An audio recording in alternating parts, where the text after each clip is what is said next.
Today's show is sponsored by the ABV Barrel Shop. The ABV Barrel Shop is located in the St. Louis metro community of Arnold, Missouri, and is the world's first single barrel only liquor store. This store is owned and operated by Steve Akeley and Jim Fosnot. Get signed up for their email distribution list to find out when the store will be opening, what their hours will be, and most importantly, what they will have in inventory at abvbarrelshop.com. We are also sponsored by The Bar to Go. The Bar to Go offers a fully customizable carrying case that allows you to take your favorite distilled spirits or cocktail ingredients with you. Whether you're looking for yourself, a customized gift, or logo items for your business or event, The Bar to Go can help. Check them out at thebartogo.com. Use the number 2 when you type out The Bar to Go. Did you know Neely Family Distillery now ships its popular distilled spirits directly to you? To order, simply call 859-394-3258. Tell them the ABV Network sent you. And now, on to the show. All right, here we are presenting the best of the Bourbon Daily as the team is on vacation right now. And we've got a fun interview today because it is from back in 2017, June 27th, 2017. It's Jackie Zykan's first appearance on anything on the ABV Network. So this is the first time we talked to her. It's a fun interview because, I don't know that we were who we are today. I mean, it takes you a while to kind of get in the groove and find yourself on shows and stuff like that. I feel like our shows have evolved to get to the point where we're at today. But you also see the evolution of Jackie Zykan too. She was early in her career at Old Forester at that point. So it's kind of a fun interview to listen to. And, anytime Jackie comes on, it's always cool, right? Yeah. I'm glad that I wasn't on that show because I would have completely fangirled out. Yeah. So she's a fun interview. So enjoy this one. Here it is, the Bourbon Daily, where the first time we ever talked to Jackie Zykan. Let's drink.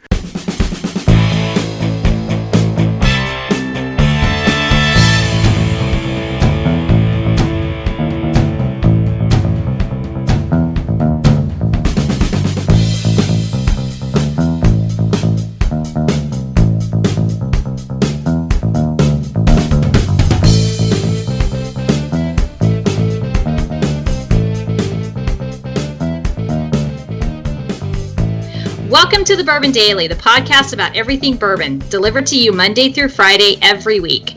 Today we'll be interviewing Jackie Zykan, Master Taster for Old Forester. My name is Bourbon Girl. Please join me in welcoming my co-host Steve Akeley and filling in for Evan Haskell, Jeremy Schell.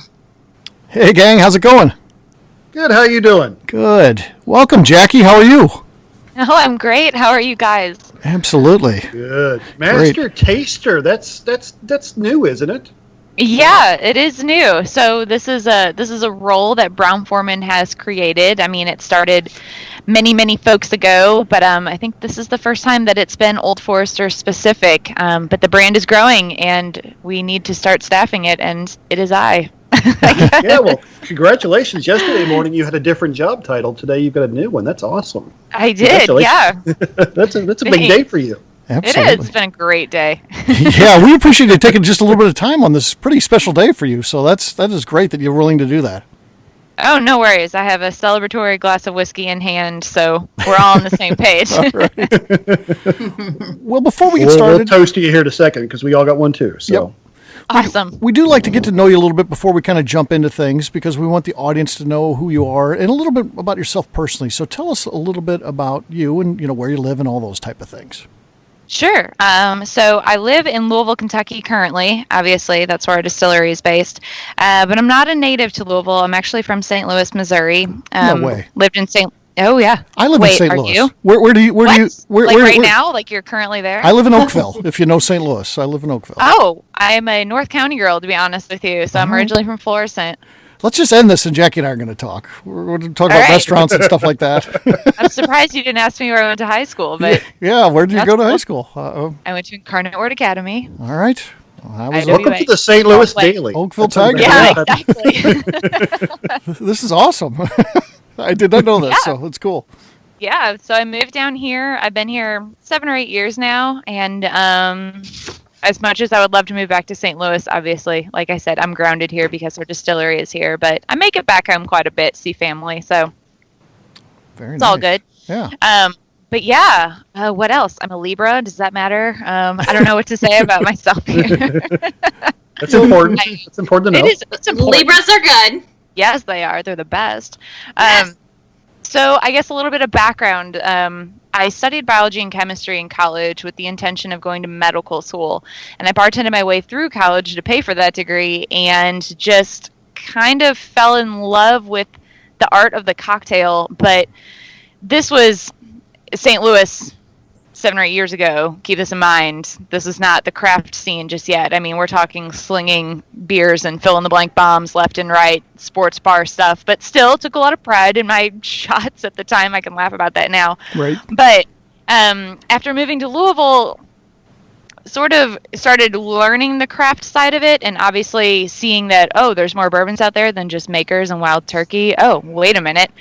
And just fell in love with the category in general, and I got a really great job opportunity with a restaurant group down here that's a multi-concept group that's based in Louisville and a giant whiskey bar down on Whiskey Row, which I know we'll talk about in a little bit. But just had the opportunity to taste and learn everything and never looked back. And I just said yes to every shaker for hire opportunity I could get on the side. I was working 92 hours a week, I think, on average, just loving it, never feeling any pains of it, just loving it. And just met a lot of brand folks, and then one day got a phone call saying, hey, we need somebody, and here I am. That's the most perfect story ever. Well, biology and chemistry, that's really not that far off from cocktails and bartending. Those are pretty close. No. Yeah, it's all chemical. It all breaks down to that, and that's given me a huge advantage now, especially on the bourbon side of things, on the production side. And sort of giving me a better way of understanding it on a deeper level. It helps all around for sure. So, yeah, I'm a nerd. What other type of outside interest besides things related to the distilled spirits world are you into? Well, free time is something I don't really know about anymore, to be totally honest with you. I travel 50% of the time, and I'm global, so I'm everywhere. But I don't know. I just really enjoy... This sounds really, really, I should not say this, but I'm going to totally say this. I really enjoy a nice glass of tequila every now and then because I drink so much whiskey that it's almost like a vacation to be able to drink tequila. Right. But I don't know. I try to make it back home and see my family as much as I can. Really close with them. And I have a 3-year-old. He keeps me pretty busy. Sure. I don't know. Other than that, it's pretty like boring adulthood stuff. Like, you got yard work to do. Knock it out. I don't know. I'm the most boring person ever. I just drink whiskey and... Are you a Chicago Cubs fan? No, I'm Cardinals all the way. No offense, Chicago. Whatever blows your sail, but I was born and raised in St. Louis. Sorry. Nothing to be sorry for there. Nothing to be sorry. Yeah. Okay. No, that's awesome. All right. Well, that's great. Great to get to know you a little bit of background there. But we do drink on the show just like every other one. We always start with our guests. So, Jackie, what are you drinking tonight? Currently, I am drinking an Old Forester Old Fashioned. I can explain how I built it if you'd like. Yes, of course. Oh, absolutely. Yes, go. The Old Fashioned is one of those cocktails that really, like, you can say it's an Old Fashioned, but make it 1,000 different ways. But the way Jackie makes it, go third person, it's 2 ounces of Old Forester 100 proof. 2 dashes of aromatic bitters, and a shy half ounce of a 2-to-1 ratio Demerara syrup. And I've got a strip of lemon peel and a strip of orange peel in there as well, and it's melted down quite nicely. And it's going down way too fast. I'm going to have to order another. Yes, it does. That sounds delicious. It's amazing. Yep. It is. You too will be able to make one just like that eventually. Don't worry. We've got some products coming out. They're going to help you find a way that I worked with Bourbon Barrel Foods to design. So, we can talk about that in a bit We'll be talking about that. Yeah, well, that's going to come up. Yeah. Yep, definitely. What are you guys drinking? What's everyone else drinking? Enough about me. Yeah, Bourbon Girl, what are you drinking? Well, for tonight, I actually opened up my Old Forester Prohibition Style 1920 Whiskey Row series. So I'm drinking that. Oh, very nice. Very Yes. nice. That's a solid selection. That's a Instagram favorite for sure. Great stuff. Yes. Oh, yeah. How about you, Jeremy? What do you got going? Well, I kind of went with the 2017 Double Gold Award-winning Prohibition Style 1920 as well. Oh, that's what I had actually selected as well, a personal favorite, but I changed up here as soon as Bourbon Girl said that. So I've got the Old Forester 1897, the Bottled in Bond. Do a cork pop, nice. see if Jackie can recognize this one. Ooh. She probably instantly knows that's like 1897. Yeah, for sure. Yes. Poor little of It's that. that own little tone there. You always know which one it is. Cheers, guys. Exactly. Cheers. Tell you how fun it is. Cheers, everybody. Cheers.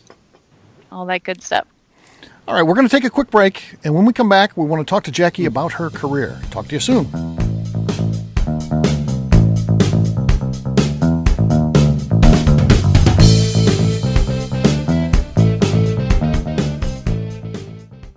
Let's talk about the people who make these shows happen.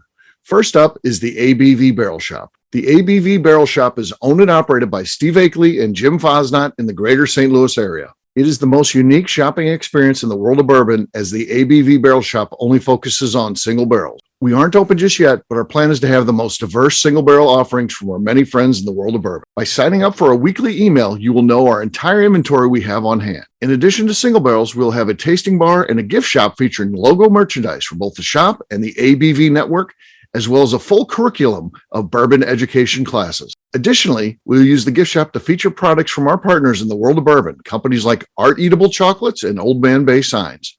Head over to ABV Barrel Shop to sign up for our email and text distribution list so you can stay in the know. Hi, this is Steve Akeley, owner of the ABV Network. We're sponsored by the Stave and Thief Society. This is where you, a bourbon enthusiast, can expand your knowledge and emerge a bourbon steward. In 2017, I completed my Executive Bourbon Steward certification. It's the most comprehensive bourbon certification program available and connects you with an expansive network of bourbon enthusiasts and professionals. Check out the full listing of in-person and online certifications and join the society today by enrolling at staveandthief.com. Okay, let's talk about Neely Family Distillery. In 2018, I met Royce Neely at an industry event. He started appearing on our shows, and we became friends during my frequent visits to Kentucky. Today, he's leading the way for young distillers making their mark on the bourbon industry. A visit to Neely Family Distillery combines family history, a look at what makes their products unique, and of course, a tasting through their whiskeys, moonshines, and creams. Check them out at NeelyFamilyDistillery.com and visit them in Sparta, Kentucky. Hey, this is Leah Richards from pigofthemonth.com, and you're listening to the Bourbon Daily. Welcome back to the Bourbon Daily. Today we have the pleasure of speaking to Jackie Zykan, Master Taster for Old Forester. All right, Jackie. We want to Hi. get into this, find out about the career. You've already kind of previewed a couple of exciting things, but I guess tell us a little bit more about starting, with Old Forester, how all that came about, if you don't mind. Sure. Many years ago, I started bartending, and right when I turned 21, actually my 21st birthday was my first shift, popping bottles. Got my ass handed to me completely. Am I allowed to say that on this podcast? Yes. Oh, yeah. Yes. Okay, Yes, sure. that's good. Perfect. All Okay, good. good. Yes, but nonetheless, loved it. Loved everything about it. Loved how high speed it was. Loved the physical demands of it, and just loved talking to people. So I bartended my way all through college, where I was a science nerd and had every intention of going to medical school. I worked at a hospital in St. Louis, St. John's.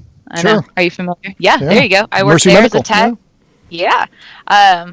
Worked there as a tech, and I also worked at a vet's office as a veterinary technician as well, just to see what all was out there. And to be honest with you, I just always came back to bartending. I don't know what it was.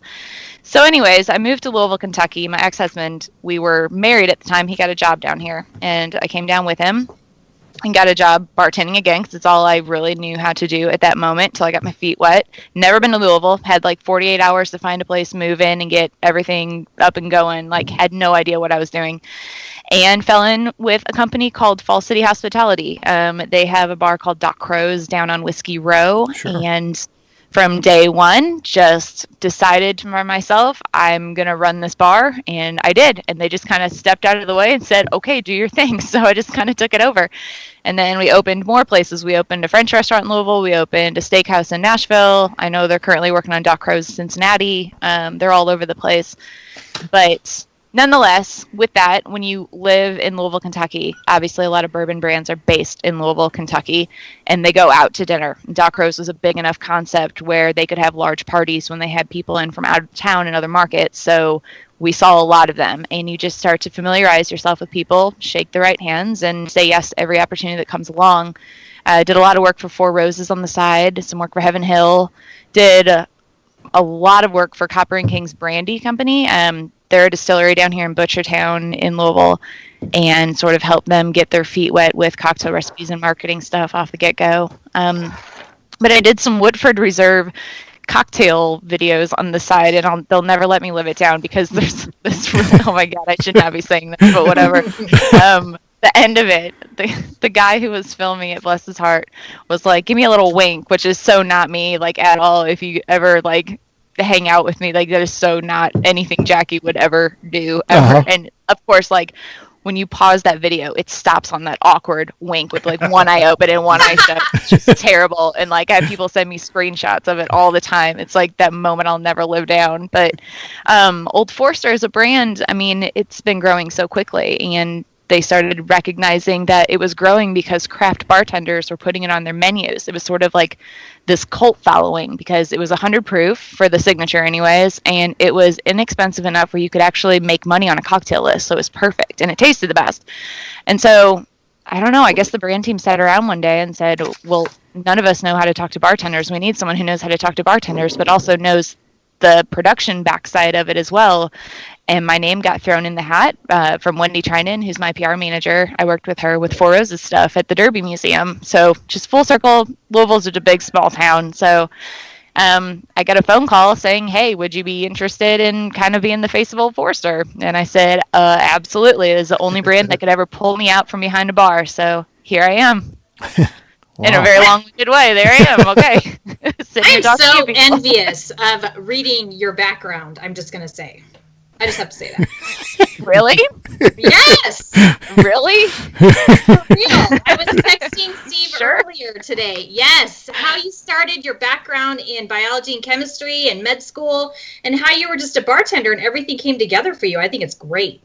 Yeah, I think, well, for a long time, I fought being a bartender because there's that moment where, you know, the valedictorian of whatever walks in and they see you behind the bar and you're like, yeah, I'm still just making drinks in this sports bar. You've got a 401k and I don't even have health insurance. Like, you know what I mean? Like, but I loved it. I loved every minute of it. And as I became more and more confident in what I was doing and kind of more confident in where my real passions lied, you just stop really caring so much about what everybody else thinks. And the second you really let go of everyone else's opinion of you, you just flow with it and it just carries you where you need to be. And here I am, exactly where I need to be today anyway. Yeah.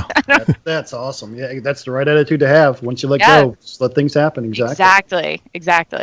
Now, we mentioned earlier that you had a kind of a change. So you were the Master Bourbon Specialist. Was that the correct title?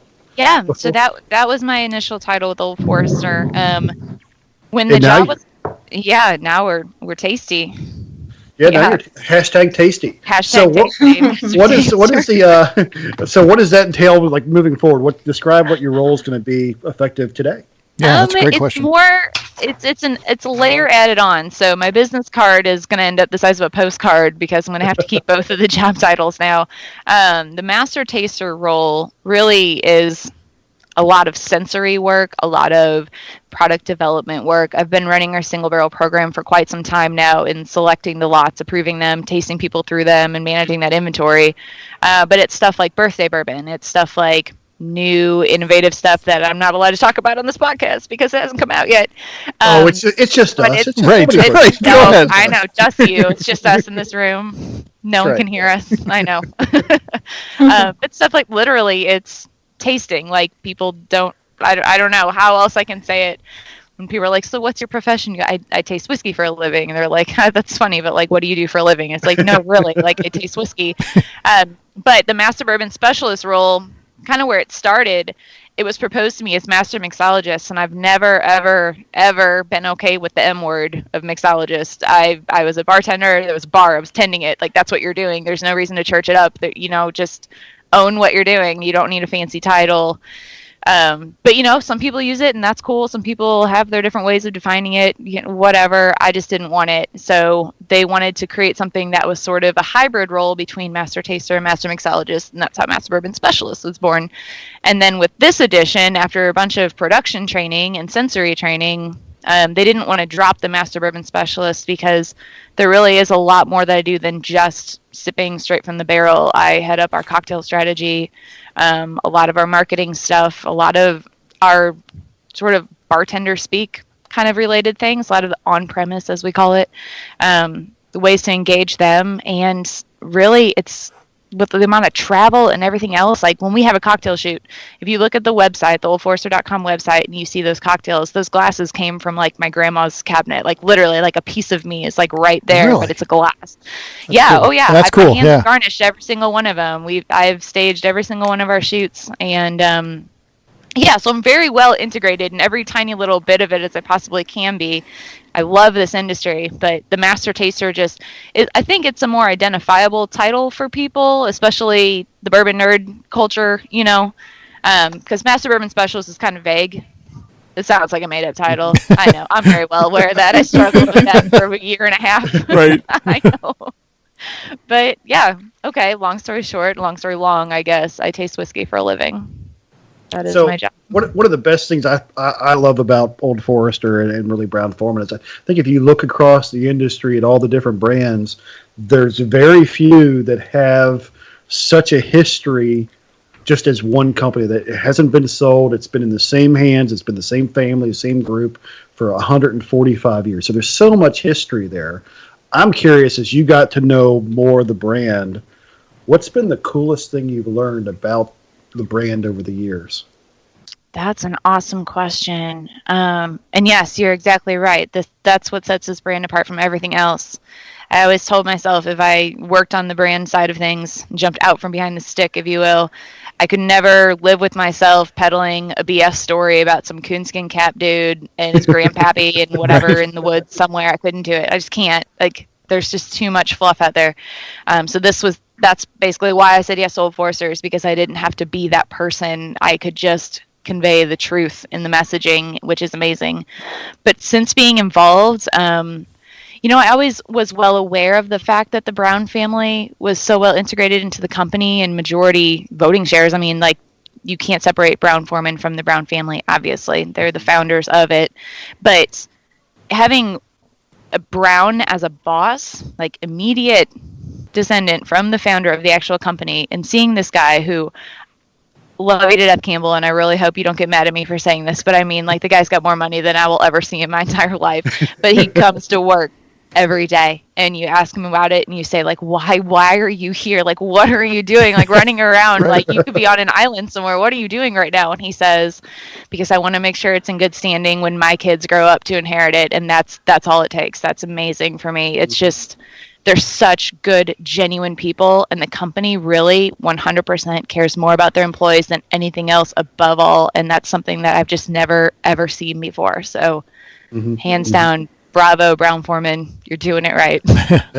I agree with that. I mean, of course, seeing Campbell Brown and Mac Brown in the same room and listening to those two, that's always an entertainment in and of itself. Oh, yeah, and you would never know. They're the most down-to-earth, like, fun people. They're just incredible. Absolutely. Yep.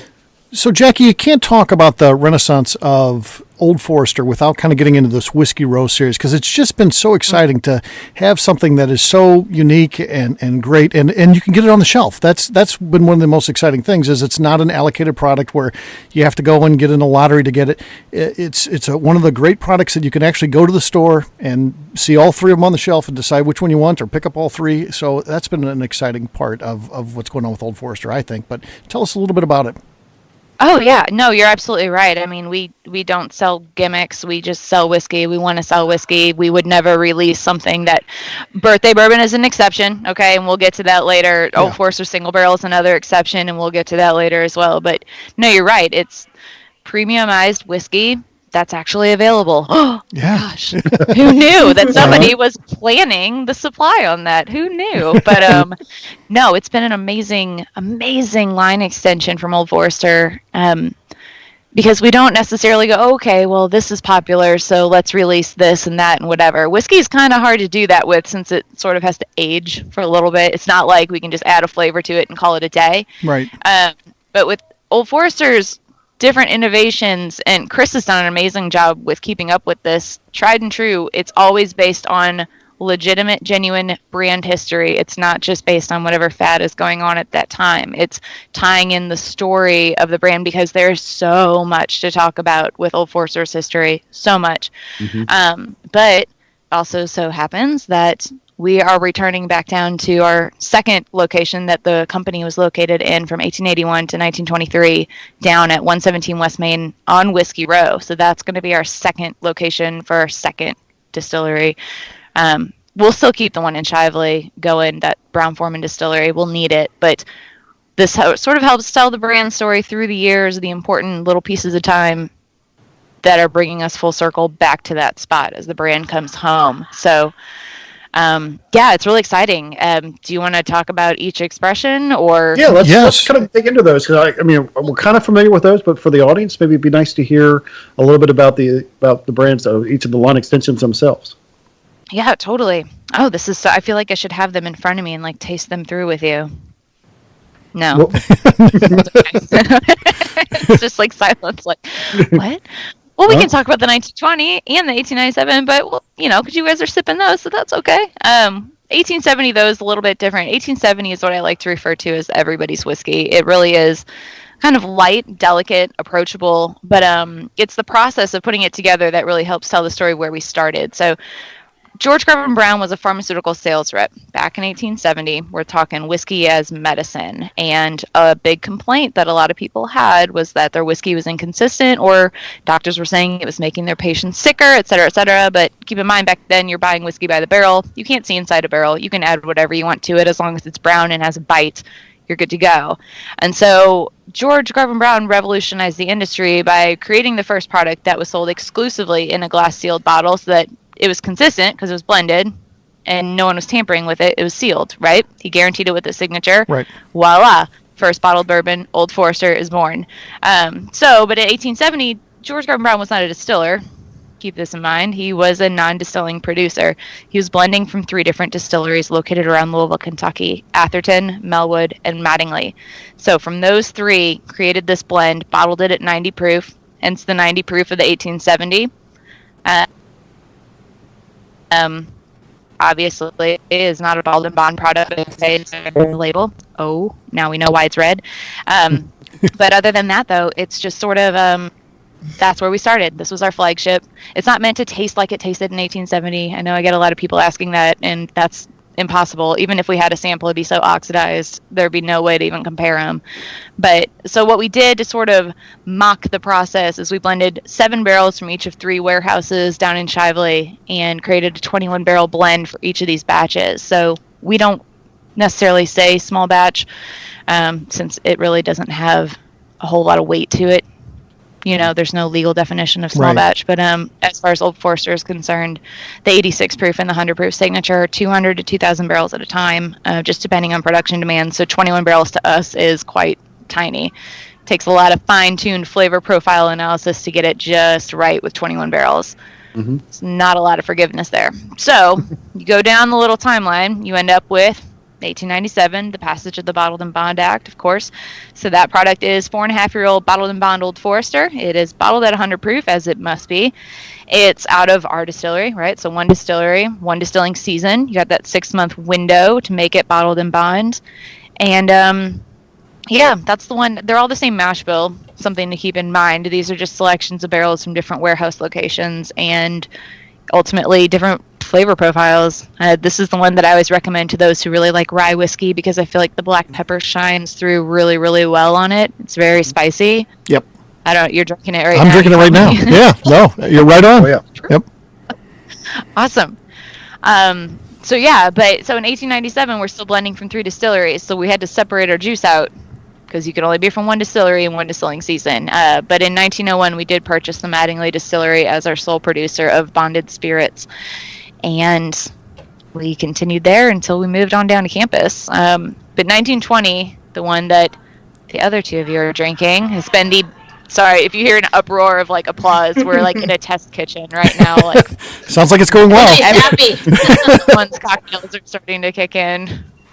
Excellent. But the 1920 is a little bit different. Obviously, with the proof being as high as it is, everyone is kind of like, finally, thank you. Like, there was a time when a lot of people thought 80 proof whiskey was diesel fuel, but anymore, I think everyone's palates in the bourbon world are getting so acclimated that it's going to take a little bit more punch. And so the 115 definitely delivers that, but why 115? If you got bottled and bond Old Forester, medicinal Old Forester, under Kentucky Permit Number 3 during Prohibition, it would have been 100 proof, right? Not 115. That's ridiculous. But back then, we entered the barrel a lot lower than we do today. This is pre-modern bourbon laws, so you have to keep that in mind. And so when we dumped at 115. So this product is meant to be sort of a, hey, look, if you had the inside scoop, you knew somebody can get the good stuff straight from the barrel. This is the Old Forester you would have had. If you would have gotten it as a medicinal prescription, you would have gotten the bottled and bond Old Forester. So all bases are kind of covered there. But yeah. That's the speed dating version of the Whiskey Row series. There you go. Zoom, right through it. That's cool. Any questions on any of those? Well, Sorry, I went through that so fast. Oh, that was great. Everything Old Forester puts out, and I'm going to say with the exception of birthday bourbon, everything is in that 4 to 6 year range, and you've got great consistency. It doesn't feel like it doesn't even taste like any sort of a young bourbon that people think about. But with all this debate about age statements today, and either people putting age statements on or pulling the age statements off, with the exception of birthday bourbon, Old Forester really has never put an age statement on their bottles at all. Is that correct? Yeah, that is correct. The only age statements you would have seen on an Old Forester bottle would have been on the tax strip. Right. And that's about it. But yeah, labeling, no, we don't do it. We do blend. So keep in mind, so Old Forester Signature 100 proof was born out of necessity back in the 90s when vodka started taking off and we sold a lot less whiskey. So we had to blend older stocks. That didn't make it bottled and bond anymore. So that's when we stopped selling Old Forester bottled and bond and switched over to Signature so we could blend that older stuff.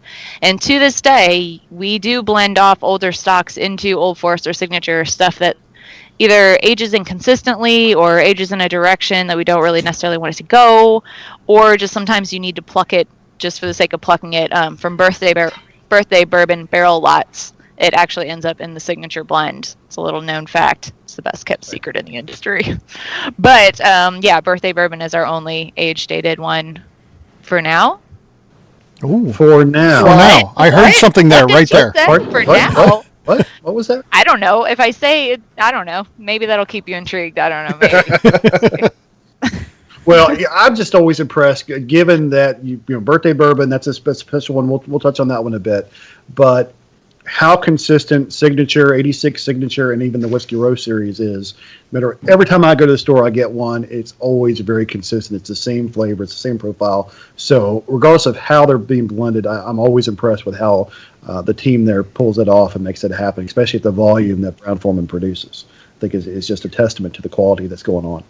Oh, absolutely. I mean, the amount of sensory testing that this liquid goes through is amazing. I welcome anyone. Please come down at any point in time. Catch me when I'm in town, hopefully, and I will take you through it.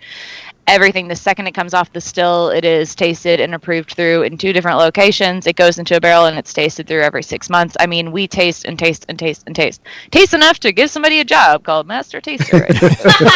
Steve, I just heard an invite, so I think Thursday we're going down. Yeah, we'll be there, Jackie. Hey, don't forget me. And we'll bring Bourbon Girl in from Colorado. That's right. Yes. Yeah. But consistency is key. Obviously, it has to be, but it makes it easier because we do still heat cycle our warehouses, so that definitely gives us an advantage for that. So down in Shively, that's the only place that we're aging Old Forester. Some of it has to be bottled at Woodford, but we don't age down there. The Whiskey Row bottle is kind of a wonky shape for our bottling line on Brown-Forman's campus, so we actually ship Whiskey Row down there and Birthday to bottle. But anyways, the heat cycling. So October through April, we go through this process, and we've got temperature probes that actually go inside the barrels on floors 1, 3, 5, and 7. And so those read the internal temperature of the liquid. Now, once all 4 of those probes read all the way down to 65 degrees consistently, we turn the heat on till they read up to 75 degrees on average, turn the heat off, and you get sort of this back and forth action all through the winter instead of just sitting there stagnant. Every 2 floors you get a concrete slab, so it keeps these sort of nice insulated heat cells. But what this does is this means that Old Forester from the very highest floors isn't necessarily the same as Turkey or Heaven Hill barrels on the highest floors, right? Because there's not that flow of heat upwards. It's stopped on the second floor under that heat slab. But you do get variation from the windows to the interior. So we always like to say our sun-kissed barrels usually end up having some really special character to them because they sit in the sun all summer long and the barrel turns nice and orange. But yeah, so for Old Forester, though, we do a lot of testing, yes, but it does make it easier to produce consistent products when you are controlling the temperature environment through that time period. And it helps with the maturity level as well. I mean, a 4-year-old whiskey will drink more like a 6, so... Okay. Now, the single barrel program, that came out again, I believe, about a year ago. Is that correct? A year and a half ago? Yep. Yeah, so it's not that we don't have any juice. It's that we have nowhere to bottle it. Because it was, so if you recall, the last bottle that Old Forester single barrel went into was that old Early Times 354 bottle, the square one. Yep. You've seen those? So we've switched over to the Whiskey Row bottle now. It's got a black label. It's gorgeous. But we're actually increasing our allocations every month. And once we are on board at the new distillery, we'll obviously move our bottling down there and we won't have a problem. And you might see an explosion of Old Forester single barrel in all sorts of different varieties. Maybe not just 90 proof. You never know. Oh, you never know. We're dancing around a lot of cool stuff, I feel. I feel like there's a lot being told to us without anything being told. Yeah. So you've got a 90 proof. You got the bottle and bond at 100. You've got a 115. Is there something between the 90 and the 100? Between the 90 and the 100, no, except for birthday bourbon lots. Those are proofed individually every year. Well, is there maybe some bourbon that you're either slightly released or releasing later this year that comes in at 95? Oh, yeah, Statesman. Can't forget about Statesman. Oh, our marvelous darling of the year, Statesman. So we have a tiny little project. It's so small, I forgot about it. See? It's a limited release. Where we have partnered up with Fox Studios and Mar Films. They actually approached us. If anyone's seen the first Kingsman movie, where the UK folks are in disguise as tailors, but they're spies, it's sort of the sequel to that, and they come across their American counterparts. And I got to be careful because I read the script in order to develop the cocktail strategy for the marketing events around this. Yep. And I keep dropping things where I realize, like, oh, I just gave away the ending of the movie and didn't even. We don't want to get you in trouble. No. One people were like, thanks a lot for the spoiler alert. Right. Like, It's just us. We can talk about whatever. It's not a problem. Okay. Have you seen the first one, though? Let's put it that way. Have you seen the first Kingsman movie? It's okay if you say no, because I'm going to ruin it for you anyway. I have not, unfortunately. Yeah. So we have some to have, yeah. At the end, there's not a lot of people left. We'll just put it that way, right? So the beginning of the next one, they're kind of at this ground zero of their agency, and they come across this old bottle of whiskey. Sort of protocol, when everything has hit the fan, this is where you go to. And they turn it over and look, and the K in Kentucky is the Kingsman K, and it's like a sign, we have to go to Kentucky. So they come over here and they meet their American counterparts, which are spies, but they're disguised as distillers, and they're making Statesman whiskey. Statesman is Old Forester. So we have a huge role in this movie. We are launching the Statesman bourbon. It is 95 proof, and it is pulled from those hottest spots of the warehouse. So external, window facing, right by heat ducts, those kind of spots. And it's pretty tasty. I don't know if you guys stood in line at Liquor Bar, and I heard they released some not too long ago. It is spicy and delicious, I will tell you. It is spicy and delicious, yes. It is that, all those things. It's definitely one of my new favorites, so I've enjoyed it. I was fortunate to try it about 2 months ago, and it was... Forced? I like the word forced here. I was forced to try it 2 months ago. So Jackie, is this just going to be a limited release that in conjunction with the movie, or is this going to be a regular part of the lineup moving forward? This is, as far as we know, a regular part of the lineup moving forward. We'll see. You never know. There might be a Statesman movie one day. There might be a Kingsman 3. We shall see. But for right now, it's awesome because it's given Old Forester some legs and some areas of market share that we really haven't seen before. I mean, I don't think Old Forester's ever done an event at Comic-Con before, but now we're there. In Fashion Weeks, now we're there. In film festivals. And it's awesome because we're reaching all of these people that we get to tell our story to for the first time, which is amazing. We'll be in a bunch of Asian markets. I don't think we've tinkered around with that. So far, Old Forester is Canada, UK, Australia, US. So we're really pushing the envelope. But yeah, it's a really big year for Old Forester. Really, really big year. Now, will the Statesman be available nationally, or is that going to be just limited state release? What kind of volume are you talking about? So nationally, it will be out there. I want to say August 1st is for all markets. You can get it in Kentucky. I've seen some bottles on Craigslist. Yep. That did happen. Well, we did a tiny little push right before Derby because we featured it at Churchill Downs and select bars. But and yeah, we started seeing Craigslist ads come through for it, and it's like, okay, that's a good sign, right? I mean, that's terrible, but like, it's a good sign. Right. Like, There's interest for sure. Yeah. If Right, people exactly. want it, it's a good sign. That's right. Exactly. I'm like, why are people buying it for 3 times the price? It'll be out in a month. Just hold your horses. It's fine. But Right. I say that. I don't even have a bottle of it.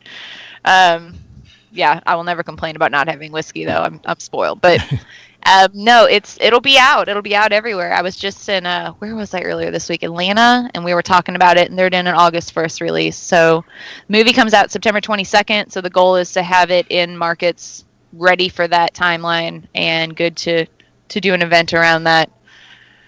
So yeah. So you've got that coming out in August. Is anything to be released in September? Well, but of course, happy birthday. September 2nd, maybe? September 2nd, George Garvin Brown's birthday. So this will be our 16th year of birthday bourbon, 17th bottling, because one year we did a fall and spring release, and people got kind of confused. They didn't do it again. But it'll be a good year. I can't say that there's going to be more, because even if there were more bottles, it'll just be spread thinner and thinner as we expand into more and more markets. It's like that time of year that you make so many people smile, but you make even more people frown. It's just hard to win, but good luck getting a bottle, I guess. Well, I don't even get a bottle.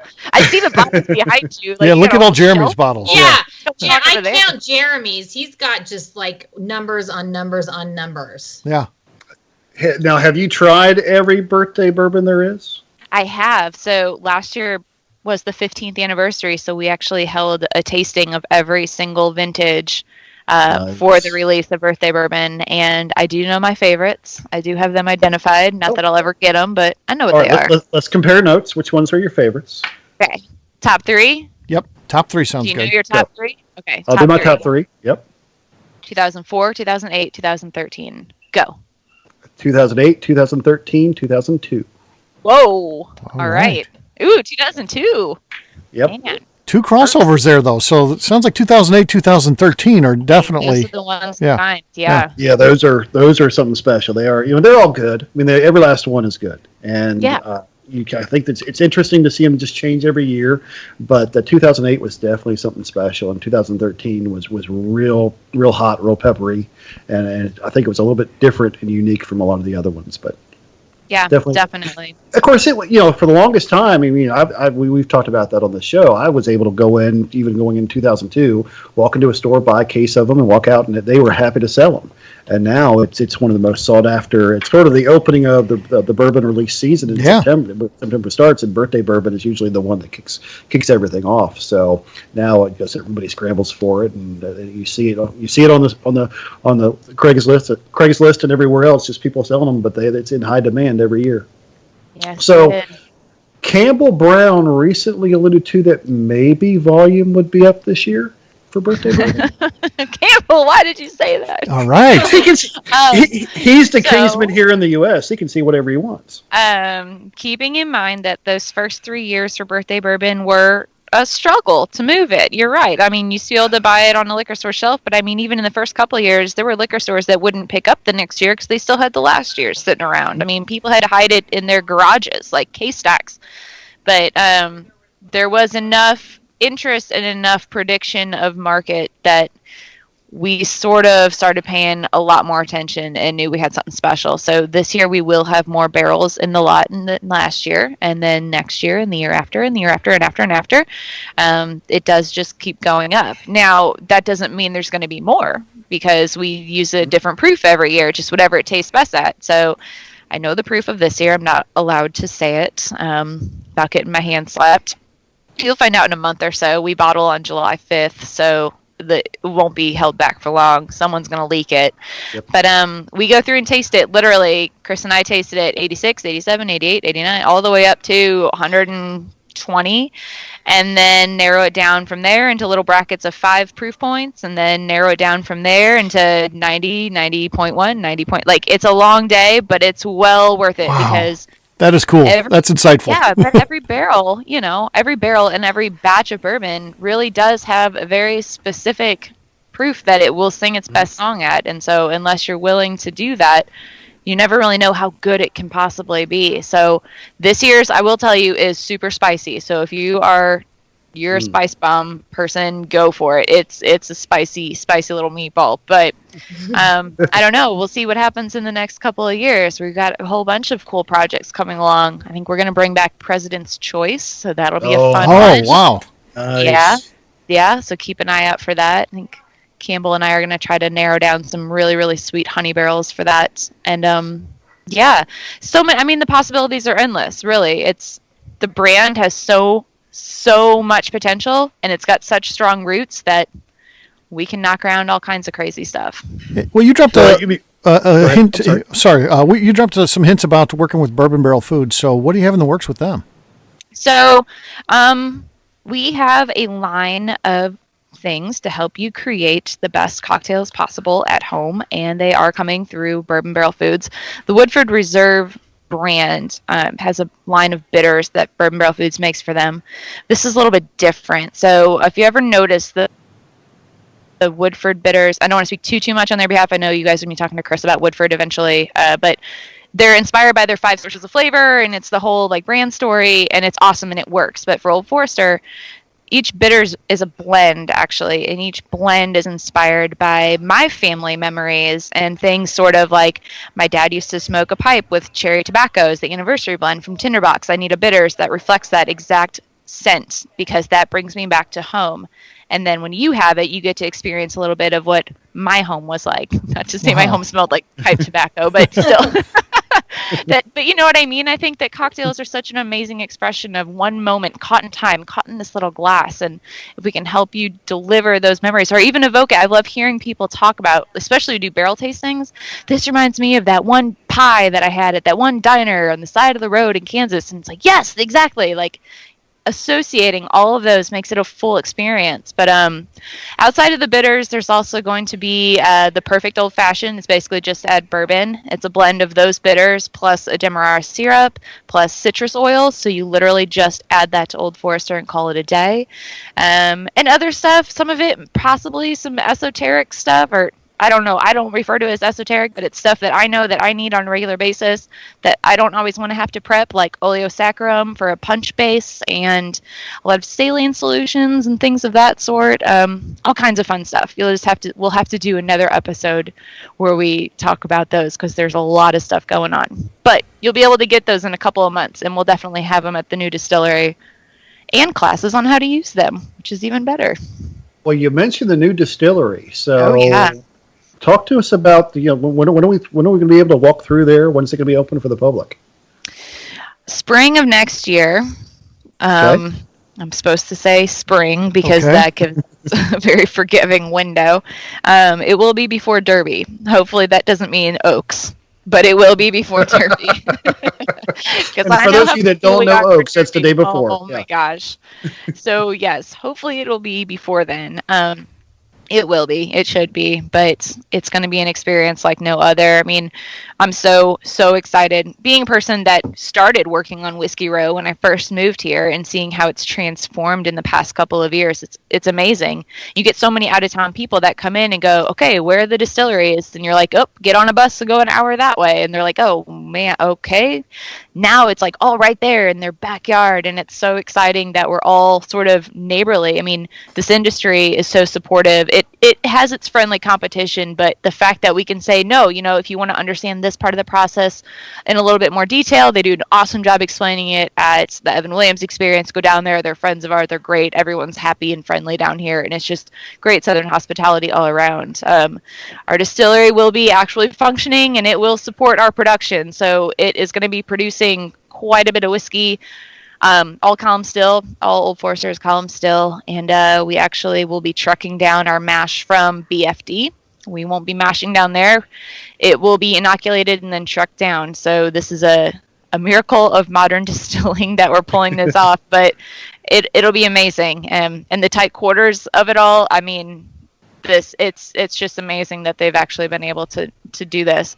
Oh, and there's open flames, and we're making alcohol, and there's open flames. Keep that in mind. And that's what you want to have. That's what you want to have in a distillery. Exactly. Right. You know, it's exciting. It's exciting. It's risky. We're risk takers. They haven't had a fire there yet, so it's. Oh wait. No, knock on wood. Wah, wah. A couple of them actually. But no, you will be able to. We have someone that's going to be there raising barrels for you to see, because of course all Brown-Forman whiskeys are aged in Brown-Forman cooperage that we make ourselves, and so that's a really important part of the puzzle for Old Forester. And you can char the barrel, which is an awesome part of the process.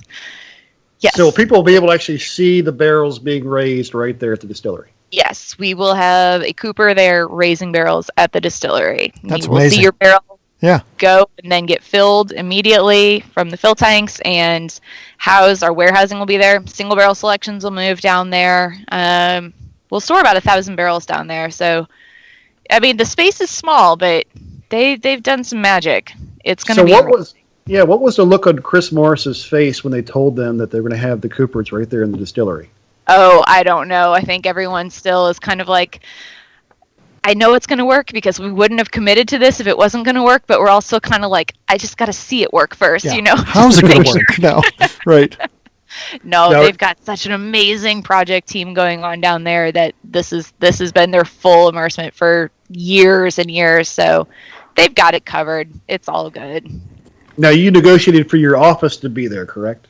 I didn't even have to negotiate for it. There is a space. I'm on the second floor when the windows facing Main Street, which is so awesome and is almost one of those pinch me moments, because there is that super vintage photo of George Garvin Brown in that exact same space, sitting in an office when they had all their accounting offices down there, literally just sitting there staring at the camera. And I'm like, I'm going to be standing right there. You were like staring at me. This is so like, it's surreal. It's very surreal. I mean, gives you goosebumps. I mean, as a student of what you're doing, the history, to bring it back like that, it's amazing. So very cool. It is. Well, Jackie, what does the future hold for both you and for Old Forester? Well, I think for me, I'm just going to ride this wave and keep doing what I do. I love this company. I love the product we're producing, and am fully committed to making sure that its quality does not cease at any point in time.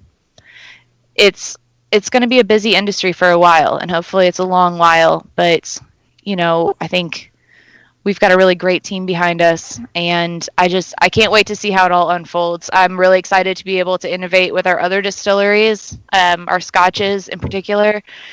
That's always a nice one to go to Campbell and be like, so I can go to Scotland, right? On like an educational tour of all the Scottish distilleries. Oh, yeah. Sure. Production training. That's what we'll call that. Yeah. But no. So we'll see. I think you'll see a lot more collaboration from the internal folks at Brown-Forman, because we have a lot of resources at our disposal that I think we've all been kind of on separate islands, and we need to come together a little bit more just to see what sort of opportunities are there. Other than that, I don't know. The brand is it's old, but it's young. It's small still, and our awareness level isn't quite where Woodford's is, for example. I mean, our case volume is much, much smaller, even though we've been around so much longer, but that's okay. All the growth that happens with Old Forester is happening organically and sustainably, and we couldn't ask for anything better than that. It's just a genuinely good brand that puts quality first, and I think that when you lead with that, there's nothing to worry about. We're going to withstand any market trends. So I'm excited about all of our innovative products that are coming out. Those things that I allude to but don't say, Right. But you'll see eventually. Those mystery items. But you'll see. I mean, just keep your eye on the Olfo prize, because there's going to be a lot of fun stuff happening with Old Forester in the next couple of years, and years and years and years and years to come. So That's fantastic. We got to get you to come back when some of the stuff starts coming out. Yeah, we definitely want to have you back. Yeah. We want to talk about those things. Well, that's great. We really appreciate you taking some time on, like I said, it has to be an incredible day for you to take a little bit of time to talk to us. That's pretty amazing. So if people want to follow your journey, where do they go to find you? Well, every now and then some stuff pops up on our Old Forester social channels, so Facebook and Instagram. We try to keep our website pretty current. I think we do a good job of that, but you can follow me on Instagram, I suppose, and see the life of the whiskey road warrior. There's always interesting things going on there, whether you find them as interesting as I do or not, that's to be determined. But at Jackie Zykan on Instagram, I try to post some stuff. I try to not post too much stuff, make it look like that's all I do is have cocktails left and right. But, some days you do. So I don't know. Sorry, Absolutely. question mark. Jeremy, how about you? Where can people find you? Well, Jackie, again, we appreciate you being on today. You can follow me on Instagram at Jeremy Schell, Schell. All right. Bourbon Girl, how about you? They can find me on Instagram at _bourbon_girl. All right. For me, I'm an easy guy to find. You can find me at Steve Akeley on Instagram or Twitter. You can also check out my website, steveakeley.com. Bourbon Girl, anything else to say before we get out of here?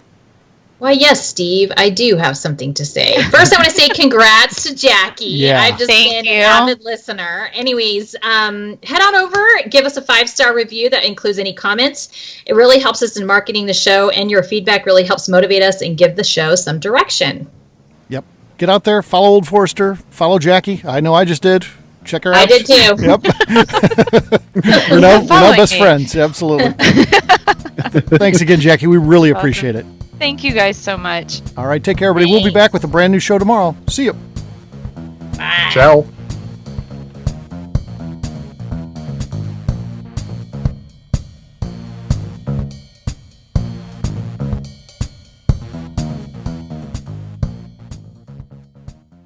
Before we finish the show, let's talk about some great companies that support the ABV network.